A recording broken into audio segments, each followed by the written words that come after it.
Virtual మహానాడును ప్రతిష్టాత్మకంగా నిర్వహించేందుకు సన్నాహాలు చేయాలని సిటీ టీడీపీ నేతలకు రాష్ట్ర పురపాలక పట్టణాభివృద్ధి శాఖ మంత్రి డాక్టర్ పొంగూరు నారాయణ దిశానిర్దేశం చేశారు. క్లస్టర్ల వారీగా నిర్వహించే మహానాడులో పాల్గొనే క్యాడర్కు ఎటువంటి లోటుపాట్లు లేకుండా చూడాలని సూచించారు. నెల్లూరు ప్రతిష్టను ఇనుమడింపచేసేలా ఏర్పాట్లు చేయాలని పిలుపునిచ్చారు. నెల్లూరు నారాయణ మెడికల్ కాలేజీలోని క్యాంపు కార్యాలయంలో పార్టీ నాయకులతో మంత్రి సమీక్షా సమావేశం నిర్వహించారు. వర్చువల్ మహానాడు నిర్వహణపై సిటీ టీడీపీ నేతలకు దిశానిర్దేశం చేశారు. ప్రధాని నరేంద్ర మోదీ పిలుపు మేరకు ఇంధన పొదుపు నేపథ్యంలో నెల్లూరులో జరగాల్సిన మహానాడును రద్దు చేసి ఈ నెల 27, 28 తేదీలలో మంగళగిరిలోని పార్టీ కేంద్ర కార్యాలయం వేదికగా వర్చువల్ ద్వారా హైబ్రిడ్ మహానాడు ప్రతిష్టాత్మకంగా నిర్వహించాలని పార్టీ జాతీయ అధ్యక్షులు చంద్రబాబు నాయుడు, వర్కింగ్ ప్రెసిడెంట్ యువనేత నారా లోకేష్ నిర్ణయించారని వివరించారు. వర్చువల్ మహానాడును విజయవంతం చేసేందుకు కృషి చేయాలని సూచించారు. ఈ సమావేశంలో డిప్యూటీ మేయర్ రూప్ కుమార్ యాదవ్, నగర పార్టీ అధ్యక్షులు మామిడాల మధు,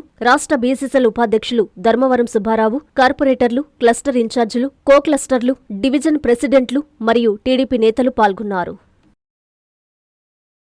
ప్రపంచ స్థాయి రోబోటిక్ సర్జరీలు మన నెల్లూరు నారాయణలో 26 సంవత్సరాల సంస్థాగత అనుభవం, సాంకేతిక ఆధారిత వైద్య సేవలు, ప్రామాణికత, నాణ్యత మరియు నిబద్ధత, అధునాతన 3D high definition visualisation, surgeon పూర్తి నియంత్రణలో పనిచేసే multi articulated robotic arms, millimetre స్థాయి ఖచ్చితత్వం, మెరుగైన ఎర్గోనామిక్స్ మరియు స్థిరత్వం.